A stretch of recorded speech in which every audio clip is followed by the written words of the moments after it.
चुप रहो भैया, क्योंकि जब ये है तो फिर हम क्या उपदेश कर सकते हैं। मान लो हमारा अपनापन आपसे है, आप हमारे शिष्य हो, आप हमारे मतलब शिक्षा ग्रहण करने आए हो, उसी डांट से पढ़ाई होती है। नवीन अवस्था में डांट से ही पढ़ाई होती है, प्यार से पढ़ाई नहीं होती है। तो भैया बच के आपने लड़का बच्चा जिंदगी बचाओ, जैसे बोले वैसे पढ़ाओ और हाथ जोड़ के निकल आओ। चार लोग तुम्हें घेरे परेशान करे वो बात न करना। कलयुग है ये, ऐसा पक्का समझ लो। कलयुग है, इसलिए ऐसी अमर्यादित चेष्टा नहीं। शिक्षक गुरु होता है। हम लोग जब अपने स्कूल जाते थे तो हर शिक्षक के चरण छूते थे, ये शिक्षा दी गई थी, हाथ जोड़ करके चरण छू करके ऐसे। तो अब तो इसीलिए शांत रहो, जितना अवसर देखो उतना पढ़ा दो, फिर इसके बाद छोड़ दो भगवान के ऊपर कि तुम जो कर्म करोगे भोगोगे। अब डांट के बिना तो पढ़ाई नहीं होती है, तो पक्की बात है।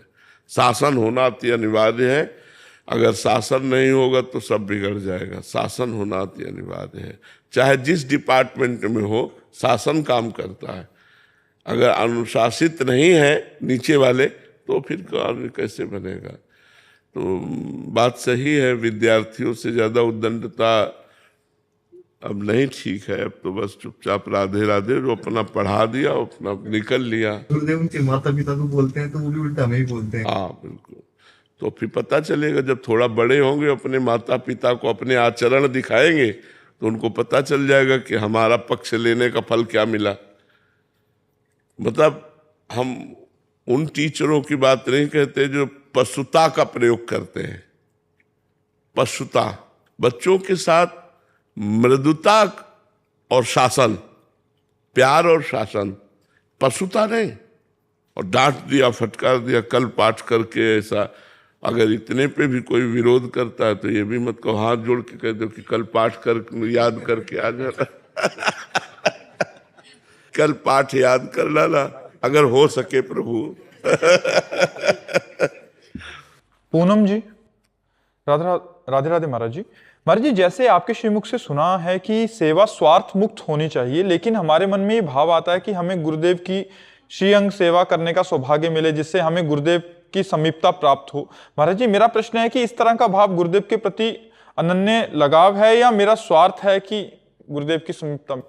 इष्ट और गुरु के प्रति जो प्रीति होती है वो विशुद्ध मानी जाती है।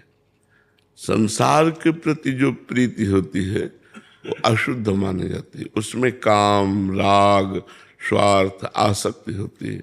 लेकिन इष्ट और गुरु के प्रति जो हमारी भावना होती है, जैसे ध्यान मूलम गुरु मूर्ति, पूजा मूलम गुरु पदम, तो अपने गुरुदेव की पूजा करने का मन कि काश हमको भी उनकी चरण सेवा मिलती, हम भोजन बनाते वो पाते, हम उनकी जूठन पाते, हम उनके कपड़े धो देते, हम उनकी सेवा, कभी हमको ऐसा सौभाग्य हो कि अपने गुरुदेव की ऐसी तो ये चाह करना विशुद्ध प्रीति की बात है, ये स्वार्थ की बात नहीं है। स्वार्थ की बात सांसारिकता में होती है, परमार्थ में स्वार्थ की बात नहीं होती। तो इष्ट और गुरु परमार्थ है, तो उसमें जो हम भावना करते हैं वो परमार्थ में ही होती है। तो अगर हम इष्ट गुरु से कुछ मांगते भी हैं प्रसाद स्वरूप, तो वो स्वार्थ नहीं होगा, वो परमार्थ ही हो जाएगा।